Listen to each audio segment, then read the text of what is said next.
misteri mantan penari jaranan di Pujan. Kisah ini terjadi pada seorang perempuan yang bernama Sinta. Dia adalah seorang penari janger dan juga penari jaranan atau kuda lumping. Sinta sebetulnya tidak terlalu cantik, bahkan bisa dibilang wajahnya terlalu biasa saja. Namun, karena di wajahnya dan juga bagian tubuh yang lain dipasangi susuk, maka ia pun terlihat sangat menarik. Banyak laki-laki yang tergila-gila kepadanya. Jika ia sedang manggung, ia akan mendapati saweran yang sangat banyak, bahkan sering terjadi perkelahian karena laki-laki semua ingin berebut menari dengannya. Di balik senyumannya yang selalu terlihat menawan, gemulai tariannya yang membuat penonton riuh rendah, hatinya menangis, menjerit. Dia begitu kesepian di tengah keramaian, hiruk-pikuk panggung dan sambutan penonton sesungguhnya adalah siksaan baginya. Namun apa daya, ia hanya bisa menyerah terhadap nasib. Sinta hanya bersekolah sampai dengan kelas 2 sekolah dasar. Ia terpaksa berhenti karena orang tuanya tidak lagi memiliki biaya. Membaca ia tidak terlalu lancar, menulis pun tidak jelas. Yang benar-benar bisa ia tulis hanyalah namanya sendiri. Pada mulanya, ia hanya ikut-ikutan menonton pertunjukan. Lalu, di suatu ketika, secara tidak sengaja, Sinta bertabrakan dengan seorang penari yang bernama Sandra. Dan tidak tahu kenapa, mereka berdua pun langsung akrab. Lalu mereka pun berteman dan akhirnya Sandra lah yang mengajari Sinta menari hingga menjadikannya seorang penari. Termasuk urusan pasang susuk dan yang lain-lain, Sandra lah yang mengarahkan Sinta. Dan disinilah ia sekarang, di dalam hiruk-pikuk sebuah dunia yang tidak pernah ia inginkan, namun harus terus ia jalani. Semua itu demi keluarga. Bapak ibunya sudah tua, adik-adiknya masih butuh biaya hidup. Sinta memiliki 2 orang adik laki-laki, dua-duanya masih bersekolah. Sinta tidak ingin mereka berdua menjadi seperti dirinya, maka dari itu sekuat tenaga Sinta pun menyekolahkan mereka. Dengan segala kekurangan yang ia miliki, Sinta terus berjuang untuk keluarganya. Tanpa terasa, sudah lebih dari 10 tahun ia menjalaninya. Kedua adiknya kini juga sudah selesai sekolah menengah atas dan kini mereka sudah bekerja. Segala penat yang dilalui Sinta terbayarkan. Sudah waktunya Sinta memikirkan dirinya sendiri. Sinta memiliki seseorang yang dekat dengannya. Berkali-kali lelaki itu mengajukan lamaran, mengutarakan niatnya untuk bisa menikahinya, namun selalu saja Sinta tolak. Tapi sepertinya sekarang adalah saatnya ia bahagia. Di malam itu ada acara manggung, dan seperti biasanya Sinta pun bersiap untuk datang ke tempat yang memiliki hajat. Gamelan sudah ditabuh, tanda acara sudah dimulai. Sinta pun bersiap menunggu gilirannya untuk naik ke panggung. Namun tiba-tiba terjadi kegaduhan di antara penonton. Dan kali ini bukan karena perkelahian untuk berebut menari, tapi ada hal yang lebih serius dari itu. Gamelan pun dihentikan. Semua orang seketika menghambur berkerumun ingin melihat apa yang sebenarnya terjadi.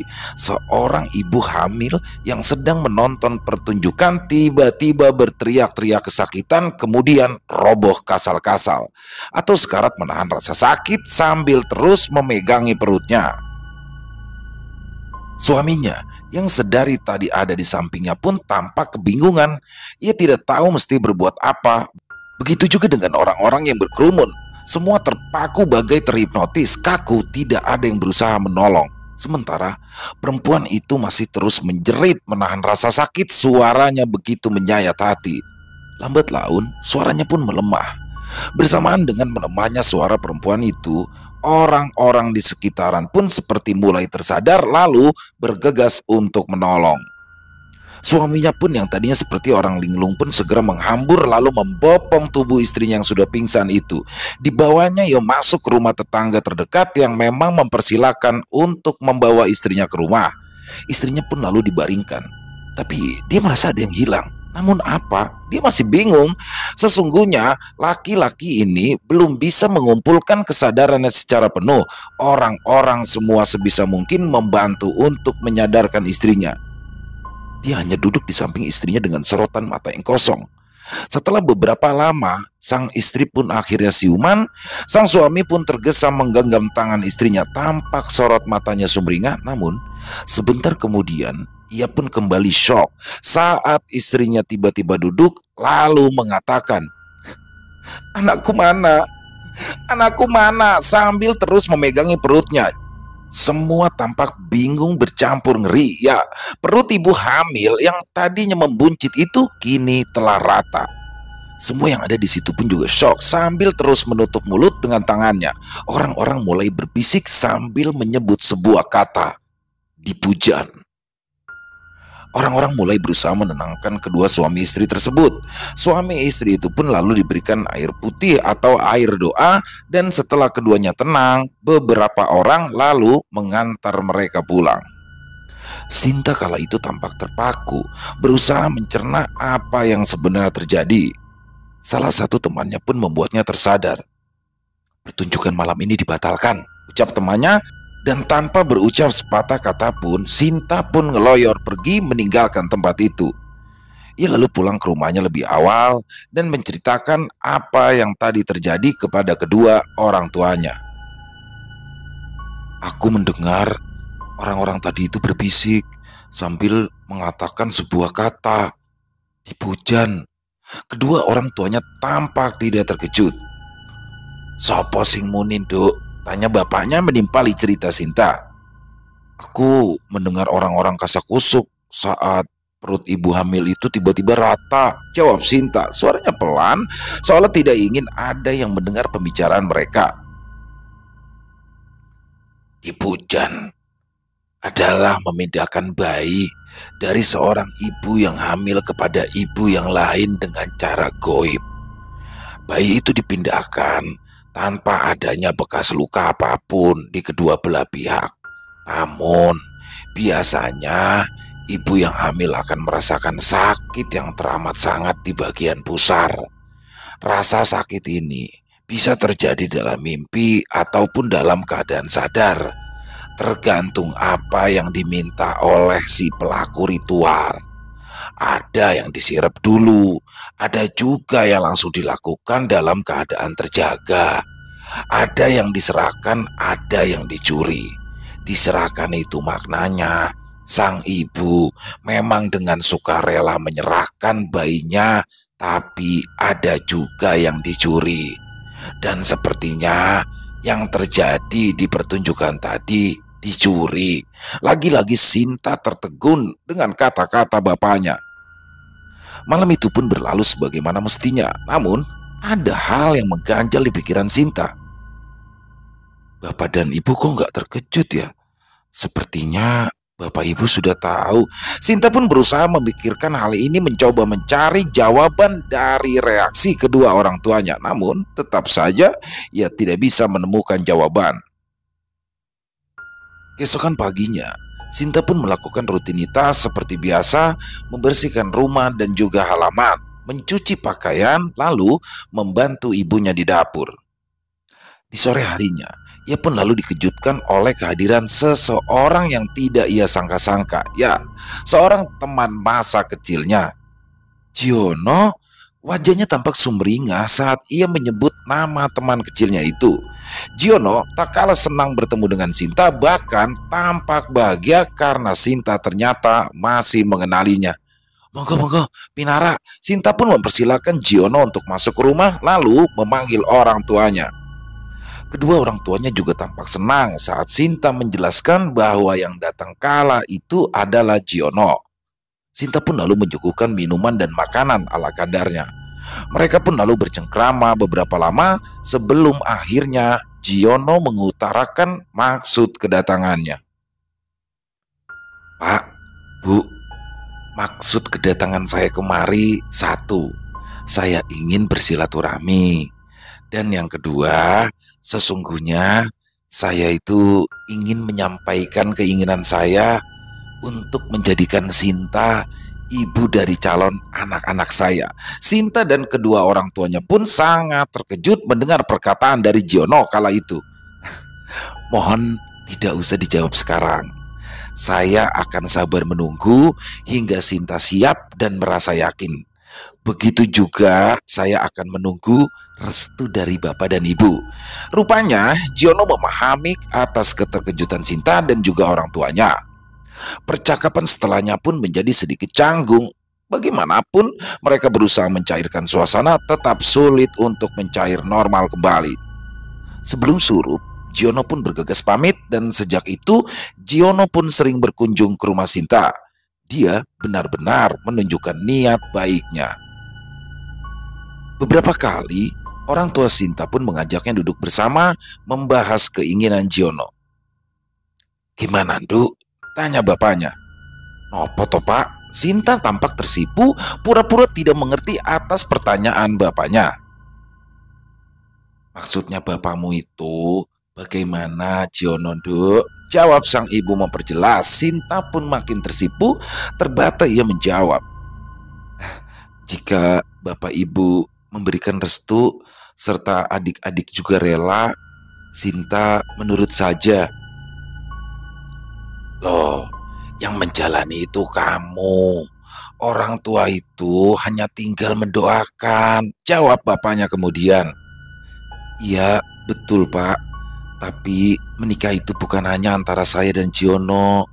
Menikah itu juga harus bisa menikahkan keluarga, yaitu keluarga kita dan keluarganya Giono."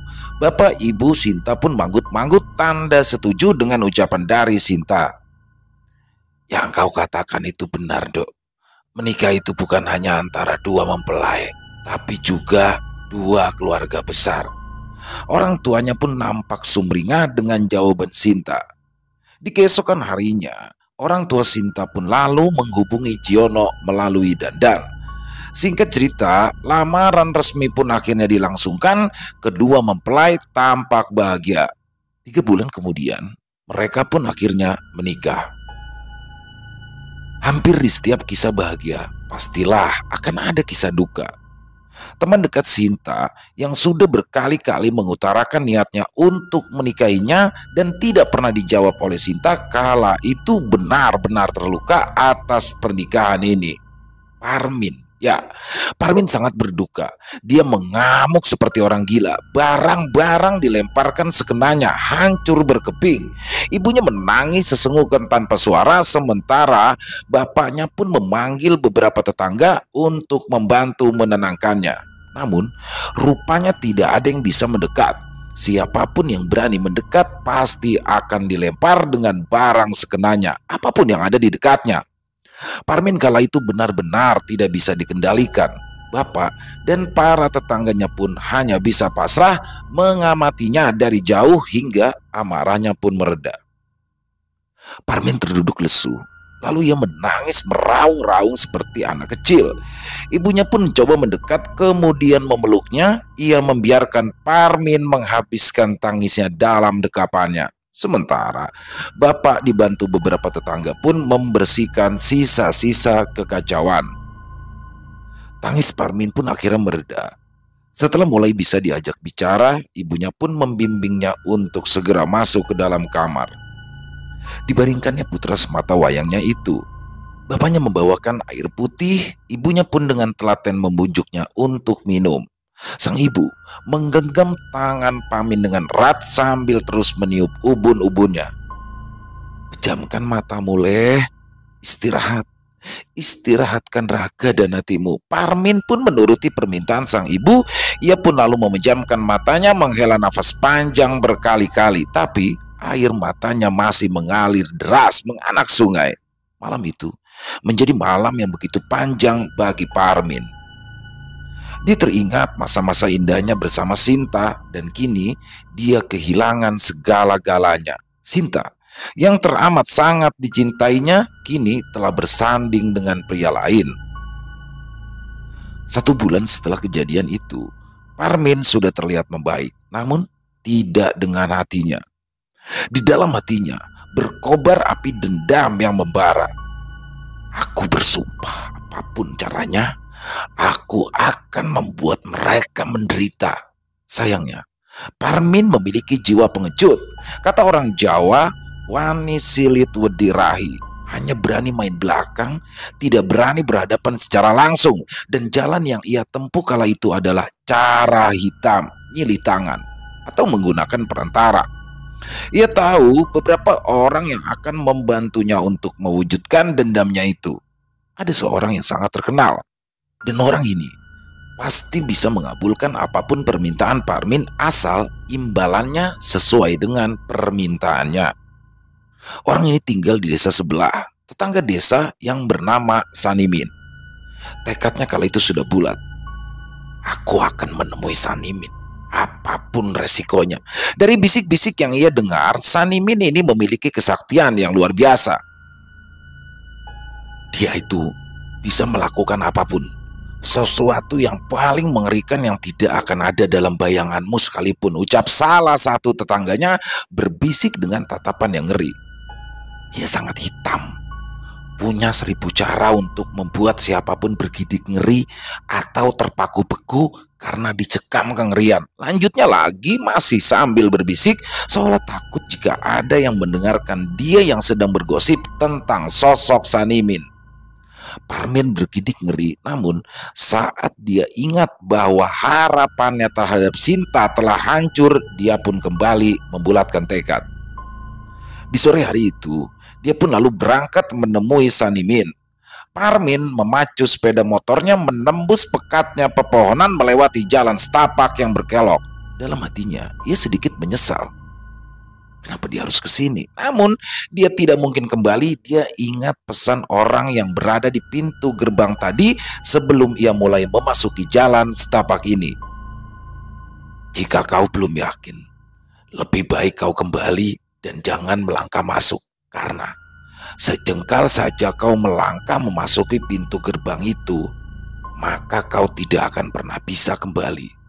Jika kau memutuskan untuk kembali sebelum kau bertemu dengannya, maka kau tidak akan pernah menemukan jalan untuk keluar dari hutan ini. Parmin hanya menatap laki-laki itu sebentar sebelum ia kembali menyentak sepeda motornya. Sepeda motor Parmin seolah terbang meninggalkan laki-laki itu yang masih tersenyum licik menatap motor Parmin yang menembus gelapnya hutan. Hampir gelap saat Parmin mulai memasuki halaman rumah yang terlihat sangat luas. Taman yang tertata rapi dan bersih, bangunan megah di hadapannya jauh dari kesan angker. Namun, kenapa bulu kuduknya tetap saja bergedik? Ada kengerian yang ia rasakan. Ia merasa jika ada orang yang sedang mengawasi langkahnya.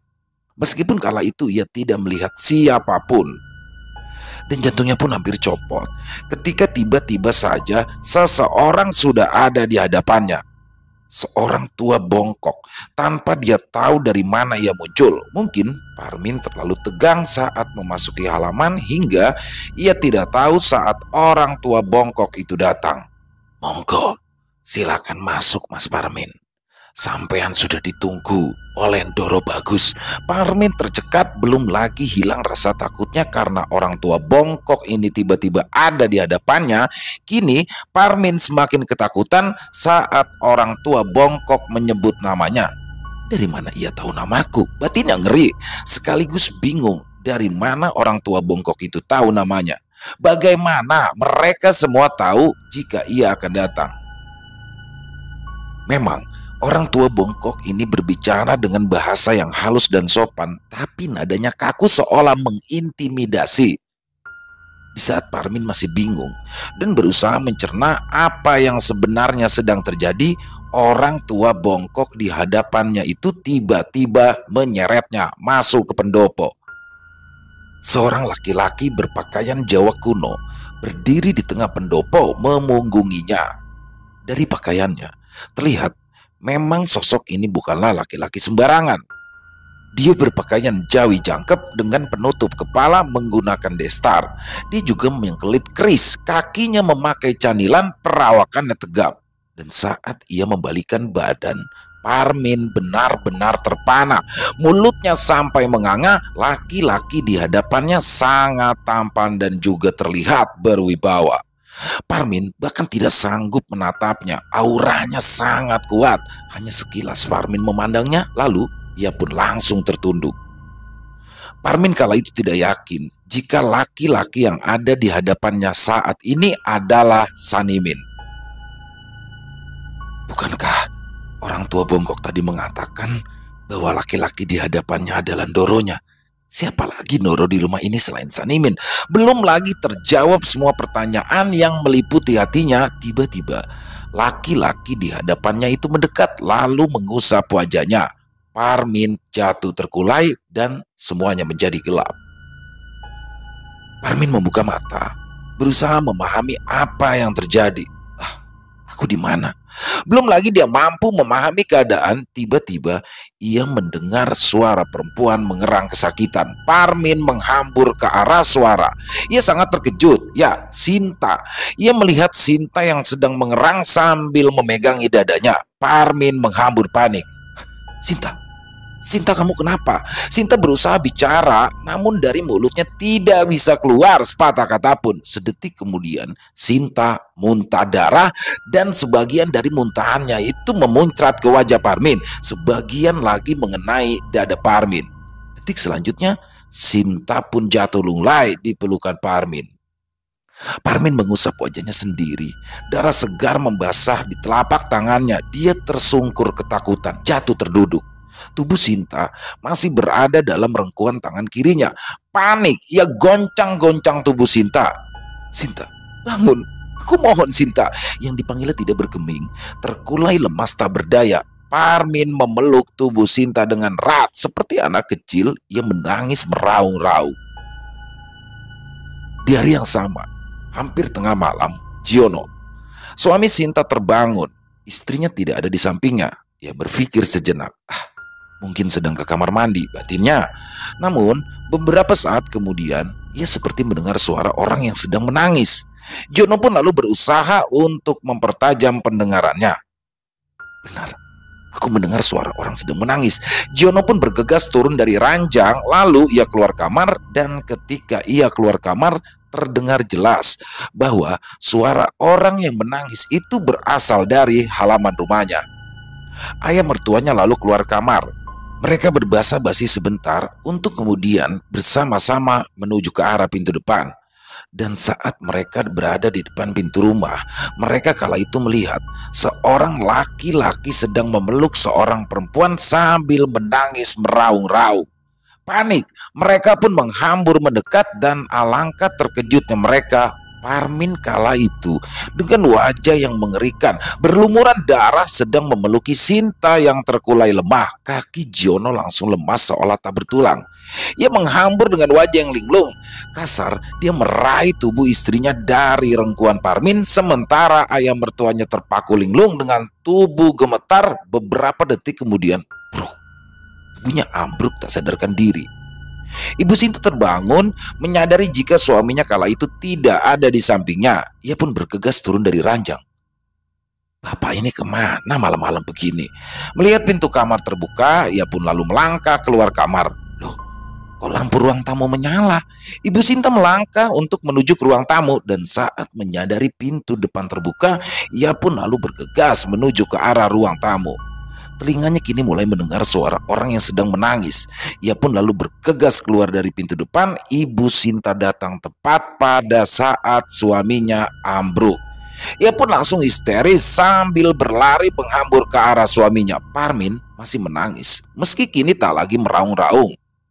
Dan saat Sinta mulai diambil dari rengkuhannya, ia seperti kehilangan kesadaran, linglung. Ia terus menatap Sinta yang mulai direngkuh oleh suaminya. Air matanya masih mengalir. Ganti, kini suami Sinta yang menangis tanpa suara memeluki tubuh istrinya, sementara ayah Sinta terkapar tidak jauh dari mereka. Para tetangga pun kini sudah banyak yang berdatangan.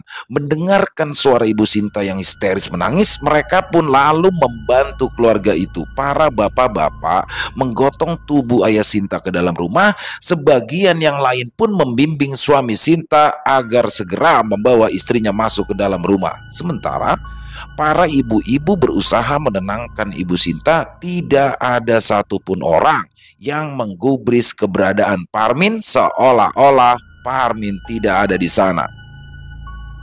Tubuh Sinta pun lalu dibaringkan di dalam kamarnya, kemudian dibersihkan. Bajunya yang terlihat berlumuran darah pun lalu diganti. Suasana dini hari yang mestinya tenang berubah gempar.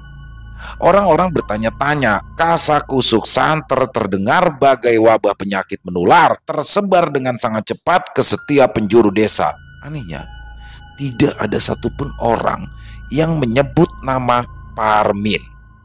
Ya, malam itu, begitu keluar dari gawangan rumah Sinta, Parmin berlari menyusuri malam.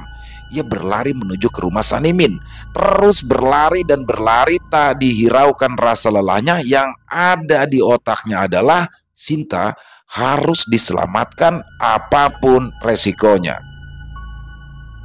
Menjelang pagi, Parmin mencapai pintu gerbang utama. Sebelum memasuki jalan setapak menuju rumah Sanimin, nafasnya tersengal-sengal. Tidak ada penjaga di sana. Ia berhenti sejenak mengatur langkah. Parmin mulai maju memasuki gerbang, dan tanpa ia duga-duga, tubuhnya pun terpental. Rupanya gerbang itu telah dipasangi pagar gaib. Parmin marah bercampur bingung. Giginya gemeretak menahan amarah. Ia tampak berpikir keras. Akhirnya ia pun menyerah. Kakinya ditekuk. Ia bersimpuh. Dia kembali tenggelam dalam tangisnya. Apa yang kau tangisi? Parmin tersentak saat suara seseorang menegurnya. Suaranya berwibawa, dan Parmin lebih terkejut saat ia sadar siapa yang kini berada di hadapannya. Sanimin tersenyum kepadanya. Senyumnya beku penuh misteri. Bukankah kau yang menginginkan kematiannya?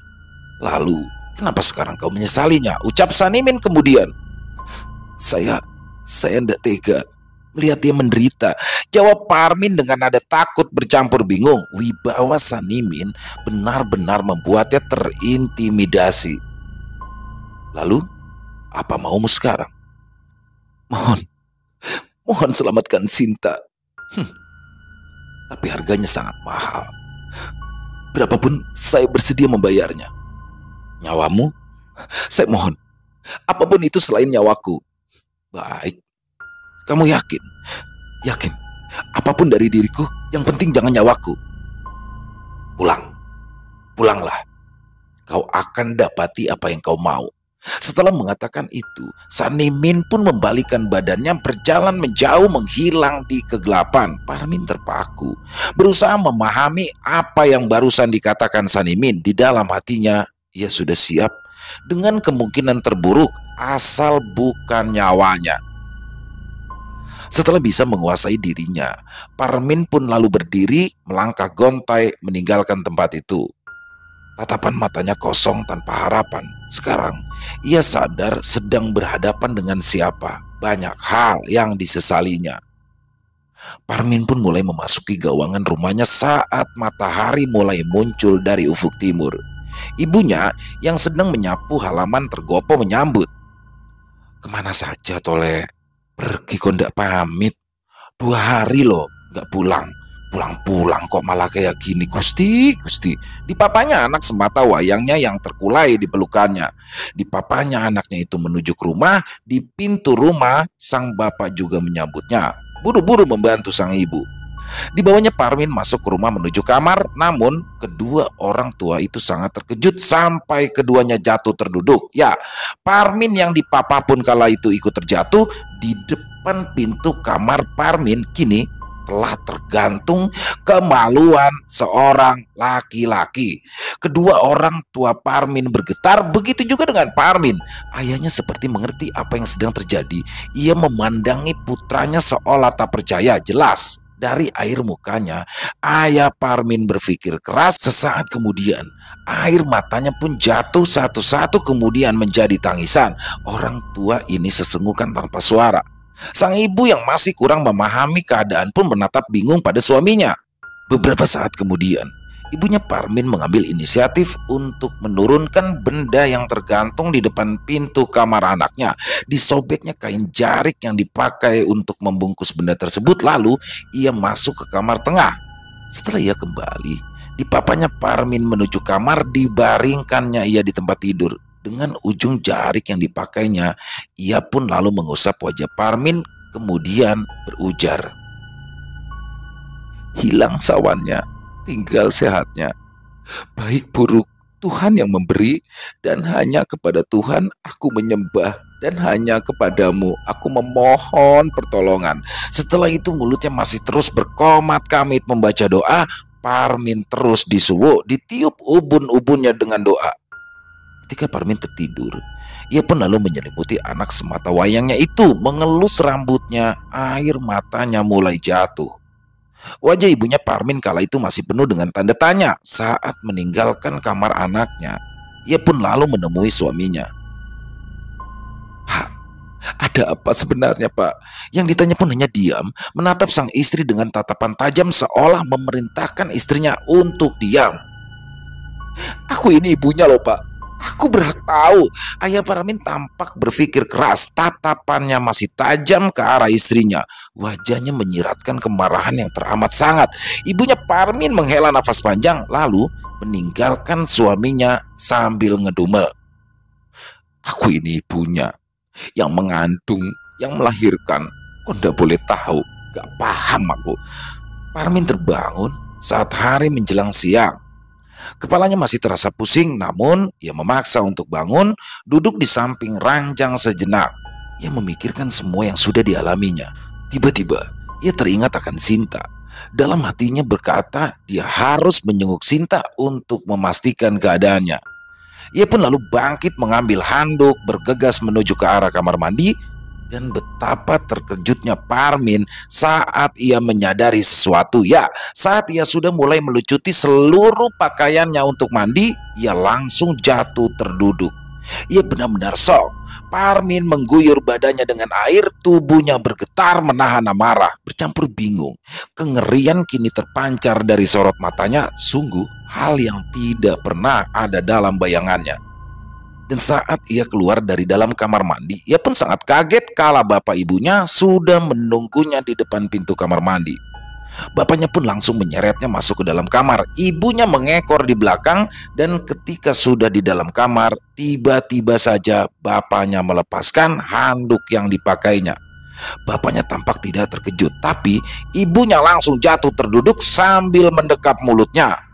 Bapaknya lalu memasang kembali handuk ke tubuh anaknya itu, lalu memegang bahu putranya. "Bapak tahu hidupmu akan berat, tapi tetap harus dihadapi. Kamu harus tetap hidup demi bapak dan ibu." Dua laki-laki, bapak dan anak, matanya bersitatap, tampak duka yang dalam di mata keduanya. Namun jelas kedua laki-laki ini saling menguatkan. Ibunya berusaha menguasai diri, berusaha bangkit, lalu memeluk anak semata wayangnya, kemudian menangis sejadi-jadinya. Parmin membiarkan sang ibu menghabiskan tangisnya. Setelah ibunya puas menangis, kedua orang tuanya pun meninggalkan kamarnya. Parmin berganti pakaian, kemudian berpamitan kepada ayah ibunya untuk menjenguk Sinta. "Sinta? Apa semua ini ada hubungannya sama Sinta?" tanya sang ayah. Parmin pun cuma mengangguk. "Loh, motormu mana, Le? Kok ibunda lihat terparkir di halaman?" Parmin tak bisa menjawab, ia tampak bingung. Bapaknya pun lalu memberikan isyarat kepada ibunya untuk tidak bertanya lebih jauh. Sore hari itu, Parmin pun datang menjenguk Sinta. Ia sudah mulai membaik. Kata tabib yang menanganinya, kondisinya kini sudah stabil. Dia akan terus membaik jika rutin meminum obat. 8 bulan setelah peristiwa itu, seseorang terlihat memarkir mobil mewahnya, sedan warna hitam dengan merek BMW, di depan pintu gerbang masuk jalan setapak menuju rumah Sanimin. Seorang wanita cantik berperawakan tinggi semampai keluar dari dalam mobil tersebut. Kulitnya putih bersih, cantik terawat dengan wajah menawan. Hidungnya mancung, nampak anggun dengan balutan gaun yang dikenakannya. Gaun berwarna merah hati dengan wajah dibalut hijab warna senada terlihat sangat menawan. Ia melepas high heel yang dikenakannya lalu ditenteng. Melangkah ringan tanpa alas kaki menyusuri jalan setapak menuju ke rumah Sanimin. Saat sampai di halaman rumah Sanimin, tampak ia kala itu sudah ditunggu oleh orang tua bongkok lalu dipersilakan masuk. Di pendopo, Sanimin pun sudah menunggu. Dan tanpa berkata apa-apa, Sanimin pun lalu mendekat dan membisikkan sesuatu di telinganya. Perempuan cantik itu mendengarkan dengan hikmat, lalu mengangguk pasti. Setelahnya, Sanimin mengusap wajahnya. Perempuan itu pun lalu jatuh ke lantai dan tidak ingat apa-apa lagi. Di saat yang sama di rumah Sinta, Sinta yang kala itu sudah hamil 7 bulan tiba-tiba merasakan sakit yang teramat sangat. Suami dan orang tuanya mengira ia akan melahirkan. Karena panik, suaminya pun lalu membopongnya ke kamar dan setelah memberitahu ibu mertuanya, ia pun buru-buru meninggalkan rumah untuk memanggilkan dukun bayi. Ibunya Sinta yang menungguinya pun berusaha melakukan pertolongan pertama semampunya. Sinta terus mengerang kesakitan. Keringat dingin kini mulai membasahi tubuhnya. Sang ibu menggenggam telapak tangan untuk menguatkan. 20 menit kemudian, dukun bayi pun datang, namun alangkah terkejutnya sang dukun saat memeriksa perut Sinta. Ya, dukun bayi itu gemetar. Ia jatuh terduduk. Ibunya Sinta yang berdiri tak jauh dari sana buru-buru membantunya untuk duduk. Setelah dukun bayi itu tenang, ibunya Sinta pun menanyakan apa yang sesungguhnya terjadi dengan putrinya. Dukun bayi itu menjawab setengah berbisik, "Bayinya sudah tidak ada. Bayinya dipujan." Dar! Ucapan dukun bayi yang setengah berbisik itu terdengar bagai petir di telinga ibunda Sinta. Matanya melotot tidak percaya. Tangannya mendekap mulut. Sejenak kemudian panik menyelimuti Sinta. Ia menyingkap kain jarik yang menutupi perutnya. Ibunya Sinta jatuh terduduk. Perut Sinta yang tadinya buncit kini telah rata. Demi menyaksikan ibunya yang jatuh terduduk, Sinta yang kebingungan, dia belum menyadari apa yang sebenarnya terjadi. Ibunya Sinta pun lalu berdiri dan melangkah keluar kamar saat sudah mampu menguasai diri. Ia pun lalu mendekati menantunya dan suaminya yang telah menunggu di luar kamar. Lalu ia berbicara dengan sangat pelan. "Bayinya wis ra ono. Bayinya dipujan." Kedua laki-laki itu tampak syok mendengarnya. Suami Sinta menghambur masuk ke dalam kamar. Ia mematung kaku saat melihat perut istrinya kini telah rata. Sinta yang masih bingung pun tersenyum tipis saat melihat suaminya berdiri mematung, lalu melambaikan tangannya dan meminta suaminya itu untuk mendekat. Laki-laki itu pun berjalan perlahan mendekat. Masih dalam kebekuan, ia memeluk sang istri kemudian tergugu dalam tangisannya. Sementara Sinta yang masih belum menyadari tentang apa yang terjadi makin menjadi bingung. "Ada apa, Mas?" Tanyanya bingung. Yang ditanya bukannya menjawab, tapi justru semakin menjadi tangisnya. Sinta pun semakin bingung. Kedua orang tuanya muncul dari pintu kamar. Ayahnya Sinta mulai mendekati Giono, menariknya lalu membawanya keluar kamar. Ibu Sinta mendekati Sinta dengan ujung kain jarik yang dipakainya. Ia mengusap wajah Sinta. Perasaan Sinta makin tidak enak. Apa sesuatu yang buruk terjadi padaku? Aku sedang berusaha disadarkan untuk memahami apa yang terjadi. Tapi apa? Sinta berpikir keras, tapi ia tidak menemukan jawaban.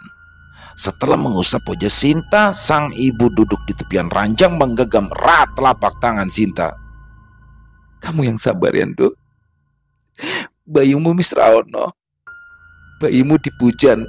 Suara ibunya sangat pelan, bahkan setengah berbisik. Dar! Namun bagi Sinta, suara ibunya menggelegar bagaikan petir. Sedetik kemudian, seperti orang gila, Sinta memegangi perutnya.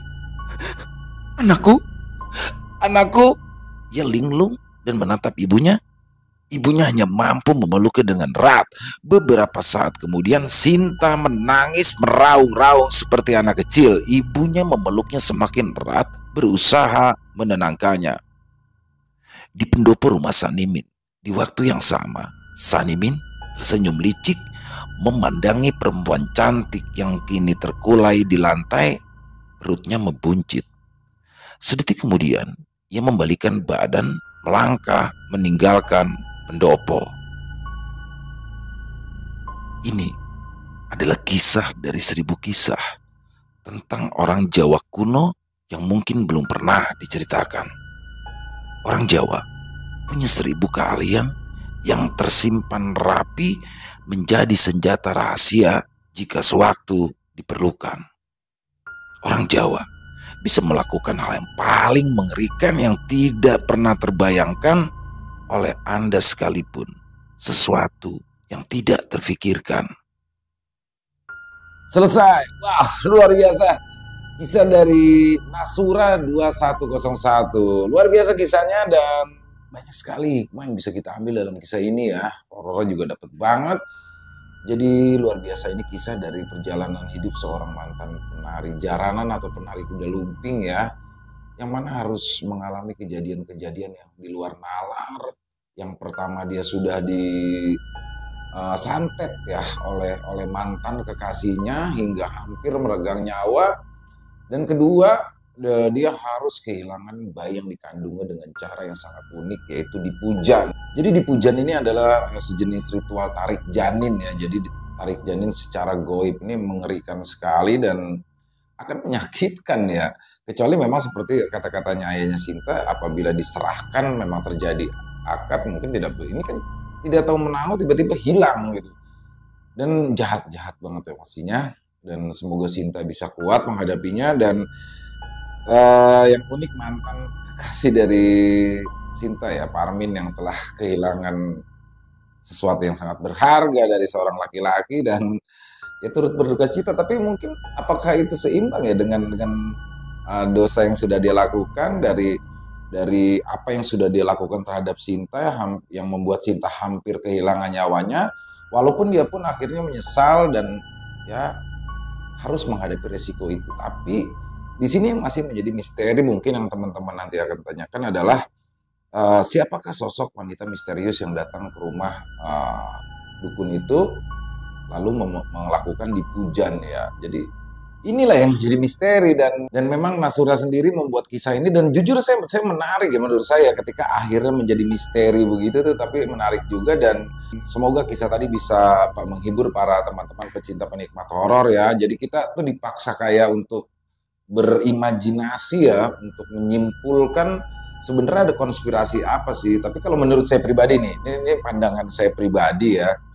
Jadi menurut saya hilangnya bayi dari Sinta atau janin yang dari Sinta ini yang berusia 7 bulan itu dilakukan oleh Pak Sanimin yang merupakan dukun santet yang terkenal di sana.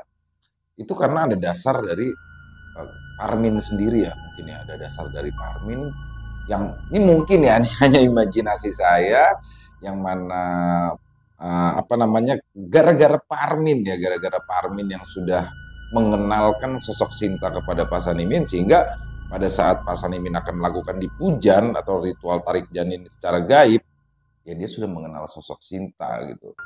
Jadi langsung diambil. Atau banyak kemungkinan bisa jadi Parmin akhirnya menikah dengan wanita kaya, tapi karena itunya udah nggak ada, akhirnya tidak bisa punya anak, maka dia untuk memiliki anak dengan cara dipujan. Jadi banyak sekali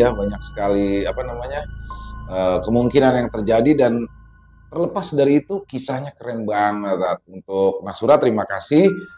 Satu lagi ya, jadi ini salah satu keunikan dari Nasura 2101, pihak Nasura sendiri tidak pernah mengizinkan kepada YouTuber lain untuk mengupload kisah-kisah karya tulisnya kepada YouTuber yang lain. Dan baru sekali ini beliau memberikan izin, dan izin itu diberikan kepada kami, kepada saya. Alhamdulillah, beliau sebelumnya melihat dulu, mengecek dulu channel YouTube kami, dan ketika dilihat barulah beliau memberikan izin. Alhamdulillah, luar biasa. Semoga bisa terus berkarya untuk Nasura 2101 ya. Dan buat teman-teman mungkin yang suka membaca, bisa mengunjungi karya karsanya beliau ya, yang ada di Karya Karsa yaitu Nasura 2101. Karyanya keren-keren. Jadi teman-teman yang suka baca pokoknya kunjungin dan gak bakalan nyesel ya.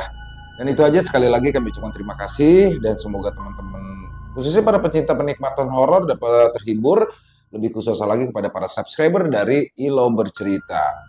Dan buat teman-teman yang mungkin punya pendapat lain ya tentang kisah barusan, silakan bisa dituliskan di kolom komentar ataupun hanya sekedar saling menyapa, silakan, insya Allah kami akan membalasnya satu persatu.